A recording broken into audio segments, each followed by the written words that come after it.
masih dalam acara Capres Bicara bersama Bapak Susilo Bambang Yudhoyono. Ya, silakan tepuk tangan. Salah satu wacana yang hangat ya diperbincangkan adalah neolib dan ekonomi kerakyatan. Pak SBY barangkali ada beberapa penonton yang ingin bertanya. Kita persilakan Pak ya. Silakan, silakan. Ada yang ingin bertanya? Oh, Pak Pandi Raja Silalahi. Tolong oh ya, silakan berdiri Pak. Silakan bertanya. Selamat malam Pak SBY. Selamat malam Pak Pandi. Sebagai seorang ekonom, saya merasa galau dan sekarang risau dengan tudingan ataupun cap yang diberikan ekonomi liberal ataupun ekonomi kerakyatan.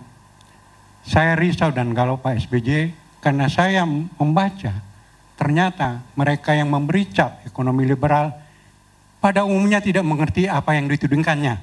Itu yang membuat galau. Yang kedua, mereka yang seolah-olah memperjuangkan ekonomi kerakyatan tidak mempunyai definisi atau pengertian yang tepat kepada ekonomi kerakyatan itu.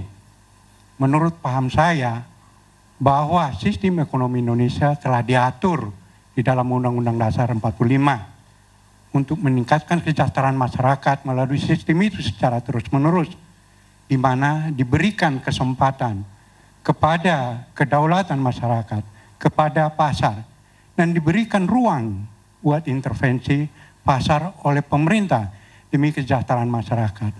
Berkaitan dengan hal-hal yang berkembang dewasa ini, saya ingin mendengar dari Pak SBY bagaimana pendapat SBY mengenai yang disebut dengan ekonomi kerakyatan, yang disebut dengan neolib, karena saya membaca juga Bapak telah mencanangkan yang disebut ekonomi yang projok, ekonomi yang propur. Itu saja pertanyaan saya Pak SBY. Terima kasih.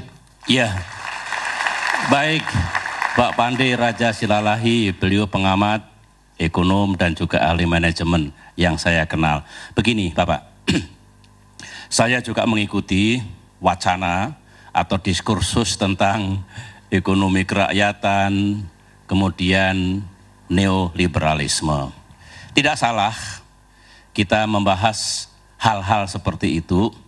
Yang salah, yang menurut saya berlebihan kalau tiba-tiba mencap, yang sana itu neoliberalisme, yang sini ekonomi kerakyatan. Kita tidak boleh gegabah.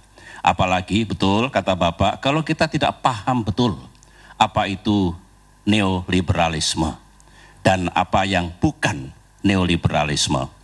Memang akhirnya negara manapun di dunia ini yang ingin dicapai meningkatkan kesejahteraan rakyatnya.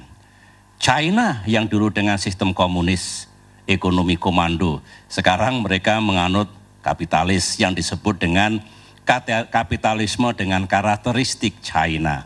Ekonomi pasar sosial, demikian juga Uni Soviet, demikian juga Vietnam sesama negara ASEAN. Ada perubahan-perubahan dalam perjalanan mazhab ataupun ideologi ekonomi. Yang ingin saya sampaikan adalah bangsa Indonesia, saudara-saudara dimanapun berada, mari kita pahami dulu apa sih neoliberalisme itu. Dulu kala ekonomi itu dibagi dalam dua blok yang ekstrim. Satu adalah kapitalisme yang meletakkan pasar secara absolut, secara fundamental. Di ujung sana katakanlah.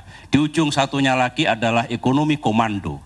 Ekonomi yang dijalankan negara. Ekonomi komunis, sosialis. Nah dalam perkembangannya terjadi perubahan-perubahan yang tadinya kental kapitalismenya susut.